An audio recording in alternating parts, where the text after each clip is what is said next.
Hello and welcome back to the channel. I'm getting deja vu. This is the third time I've done this in the last 20 minutes. Number 3 of our 3 movies that we watched at the weekend, I Swear. Now, I was not going to go to the cinema to see this. I was going to wait for streaming. It did look like something I would be interested in watching, but I'm like, I really want to see The Black Phone 2. I really want to see the one with Peter Dinklage in. Do I want to pay to see another one? Nah, I'll not bother. But multiple people, now the 2 main people that's reviews swayed me was Jamie's and Mike's. Jamie from Jamie Powell channel and Mike from Did You See That? I'm sure that Mike... He's seen it? He has seen it, yes. I'm sure Mike said this was actually his favourite movie of the year so far, or one of. It's right up there for him anyway. And I'm thinking, oh. And I'm getting all these people saying, oh yeah, it's really good, it's really good. And I'm like, right, okay, I'm going to have to go see this. So on Saturday, we had a free day with nothing planned. Isaac was staying at a friend's, so we took ourselves to the cinema all day and watched 3 films back to back. The last of which was I Swear, which is about a young man, remind me, was it the north of Scotland? Gallus Shields in Scotland, who has Tourette's. It follows him from the first year in secondary school, when he actually when it just starts, because something I didn't actually know, well I maybe did but I never thought about it, is that it just happens all of a sudden from nowhere. Like 1 minute it's not there and the next minute there it is. I might get it right about now. I think I've got it. I'm not making light of the condition, just in case, because Jesus, I'm always offending people. I swear too much. It's not a flattering trait, but I'm afraid it's me. So we follow him from the first year of secondary school. I have to say there's this scene in the classroom and it almost gave me goosebumps, but for a completely different reason. He starts, the English teacher asks him to read out of his book, and it took me right back. I had an issue in school, and I'm just telling you this because it related so much. I couldn't read out of books. Now, I, as a child, was a vociferous reader. I read loads. I'm a good reader. I can read out of any sort of thing really well. As a matter of fact, in classes where the teacher wanted things to hurry up a bit, they used to pick me because they knew I could read quite well. All of a sudden, in a public environment, I couldn't read in front of people. I couldn't breathe. Now I know it was panic attacks, but when I was 14 or whatever age it was early teens, I didn't know what was happening. I just knew it's coming around to my turn to read. I can't breathe. I can't get my words out. I would start coughing because there was no air coming in. My palms would be absolutely soaking with sweat. My heart, I could feel it in my neck and in my throat. And now looking back, it was panic attacks. I have no idea why that happened. I have no idea to this day still why that happened. I couldn't do public speaking. I couldn't do English for A level, which I wanted to, because I knew there was an element of having to present stuff, which I knew I couldn't do. I couldn't stand up in front of a group of people and talk to a room. No chance. Even reading out of a book. And that actual section of the film where he's trying to read and everybody's looking at him and the teacher's looking at him and he can't get the words out, and it took me right back to that moment in school and how it felt around all your peers when everyone's looking at you. Really weird, obviously for a completely different reason. But he started with the tics, and at the beginning it was mainly just like a thing where he'd do with his head like this to the side and he'd make noises, and there wasn't really words to start with, just little noises and faces, and he couldn't really read. And the teacher thought he was taking the piss and was quite nasty about it. He got sent to the headmaster. Again, if you're our kind of age, I'm not going to tell you because it's embarrassing. If you're our kind of age, when you went to school, they may have still had corporal punishment. When we went to school, they had. I have been caned multiple times. Our school was run by nuns, and I got a bamboo to the behind for putting a dead bee on someone's seat. They sat on it, it stung them. I didn't know that was a possibility. I got the cane. I got the ruler to the hand, wooden ruler to the hand multiple times for next to nothing. Laughing about a plum about a blue tip was one. In this film, they have a belt or like a leather strap for the hand. And he gets this multiple times. Again, took me right back to being in that position. And people think, oh, it's awful, the deprivation. That's how did you ever get slapped growing up? I never even got detention. You serious? Uh-huh. Would you believe that? I never had to stay behind once. No, I never got detention either. Any time caught in a scrap or anything like that, I might have taught myself out of it. Self-defense is always a good excuse. Well, you obviously went to a school that they let you away with. Oh, lots of shit. they liked handing out the cane at South Craven, especially in the first couple of years. And you got away with it? Never. And I got, right. Never had a detention. I will tell you 4 times that I got. This is 4 that I remember it. And I was not a bad child. You would not fucking make a more. We're meant to be talking about the movie, but I'm digressing and I'm going to do it anyway. Our school was a girls' school, and suddenly they started letting boys in. Our class had 3 boys in, so it was a very new thing to have boys in your class. We were in primary 5, which would have made me about 9, and we were put into pairs. I got put with one of the boys, which was scandalous in itself that I had to talk to a boy, and we had to recite a poem about a blue tit. Now, we were 9. There was a boy. He's sniggering and laughing, which in turn's making me snigger and laugh. And we had to stand in front of the class and recite this poem about a blue tit, and we couldn't because we were laughing too much at it. I got the cane for that. Now, I'm sorry, but that's fucking ridiculous. I got the cane for copying someone's answer in a test in class, and she knew I'd copied the answer because I could only see the end of it, and I'd copied the end of it and I'd got the wrong word, so they knew that I'd been copying, so I got it for that. And I didn't usually copy, that's the sick thing about it. I got caught when I did. One of my friends' mum worked in a shop across the street from school. She wanted to go and get something from her mum at lunchtime. We went with her. We didn't get back in time, and we were back a little bit after lunch ended. Got a cane for that. And the last one was the bee on the seat scenario. It was a bully. She was a horrible cow. I'm still not sorry to this day. There was a dead bee. I put the dead bee in her seat, thinking it might be funny that it would stick to her skirt. It stung her, and I got the cane for that. That was the proper bamboo on the arse by the headmistress, that one. And he got fuck all. How's that fair? Anyway, it was set at a time that we went to school.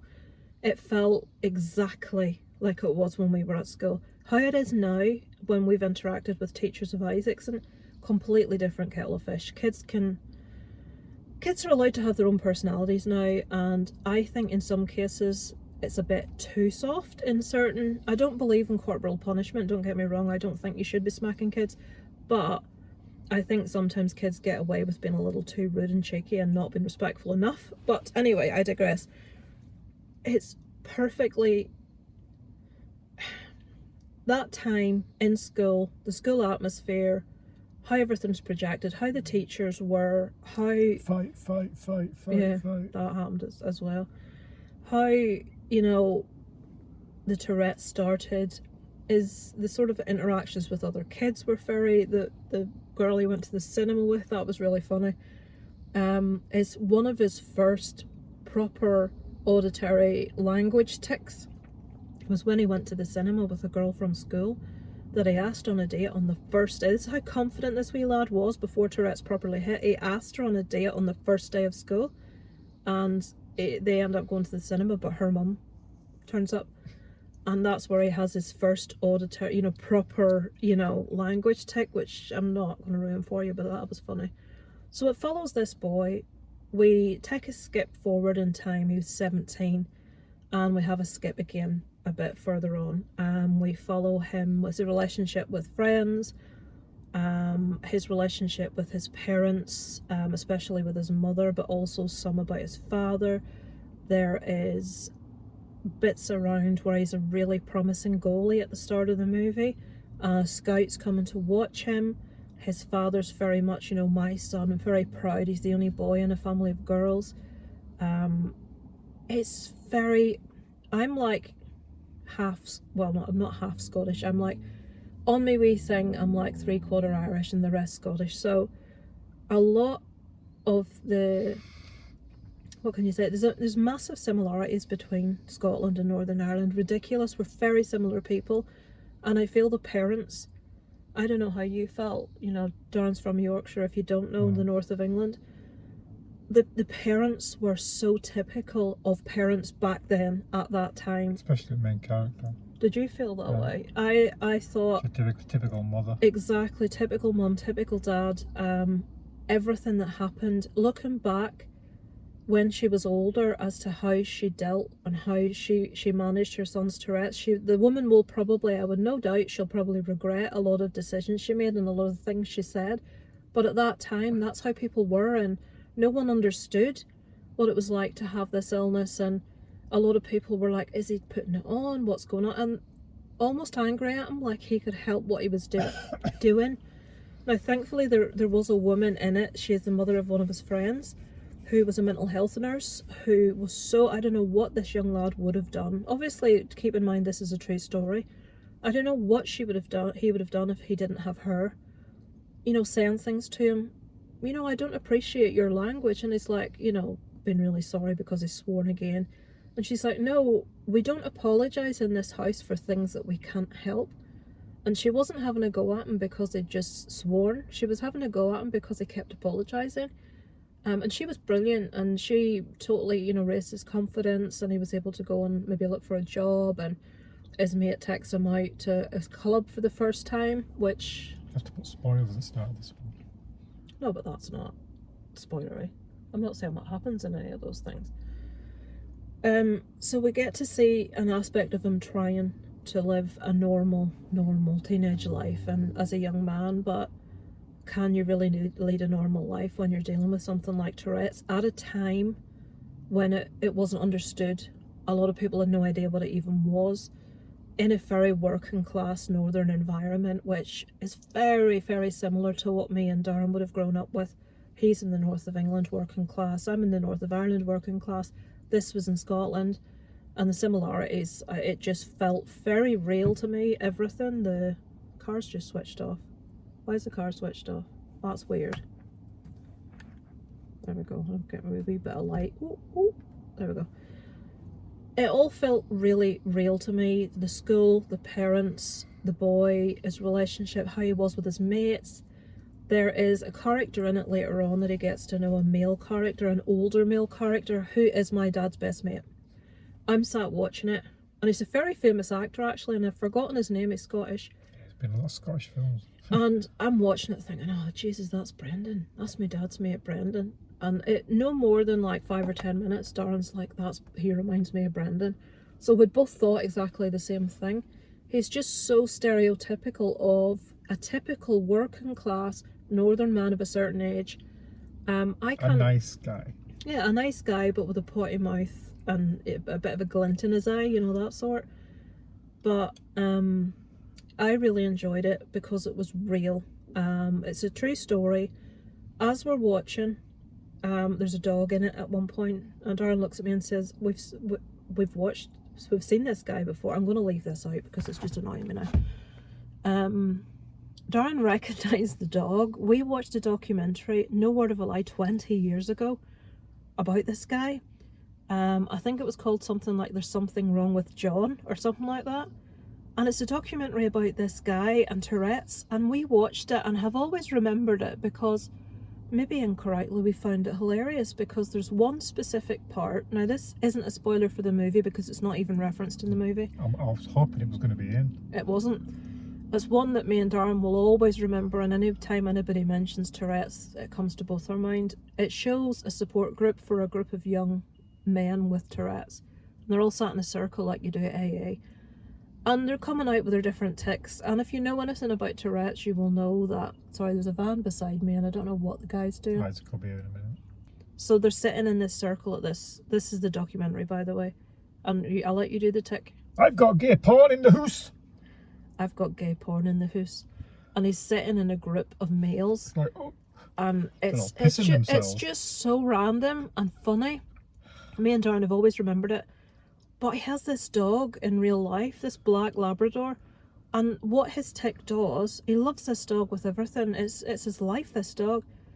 He like puts his hand out in front. I'll let him too close to the camera to like gesture the dog to cross the road, but he does it when cars are coming. Go on, lass, go on. He doesn't want to do it. Nothing in him wants that dog to run out, but the dog knows, and the dog ignores him, and the dog only crosses when it's safe. But Darren recognised the dog before even that happened. I'm sure we've seen. And it occurred to both of us as we're watching it that we have watched a documentary about this real guy. But it goes to really nice places. It goes to really dark places. I love the fact where it goes, and it's all a true story, and it's very uplifting. It's very sad in places. It's downright depressing in places. And you just want to like change his experiences and what he dealt with in his upbringing, but you know, you can't. I suppose it's made him who he is. But it does end up in a very uplifting, just a really good movie, and I totally agree with everyone that said go watch this, it's really good. It's only the third film this year I've given a 4 out of 5 to. The other two were The Long Walk and Sinners. This is the only other one I think I've given a 4 to. So 4 out of 5 for me, for I Swear. What about you? I'd give it a 4.5. Wow. Darren's coming in at a 4.5 out of 5. That is high praise from Darren. I gave it a 4 out of 5. I think, or was it? It could have been a 4.5. I can't remember. I will look and let you know. I think it would have been a 4.5 because I think I gave Sinners and The Long Walk a 4.5, and I think I gave this a 4.5. So yeah, it probably is a 4.5 for me as well. Definitely, massively recommend this one if you can get to see it. If you've missed it at the cinema, because it hasn't had a very long run, and it probably hasn't had much of a run in America, please check it out. The performances are fabulous. It is spot on to the time scale, to places especially up north. Northern Ireland and Scotland are very much of a muchness. The north of England is very similar too. So it's like a new version of Kess, really. Yeah, if you've seen the film Kess, Sammy G, if you're watching this, you'll love this film. Absolutely love it. If Darren's not being rude, if you've seen Kess, you'll totally get that reference. But it's a very gritty British movie, and we both really enjoyed it, so massively recommend it. Why did the castle swear? Because it had Tourette's. It had turrets. Right. I shall check in with you at some stage. Thank you for watching. Look forward to seeing you next time. Over and out from Lisa Loves. Beep.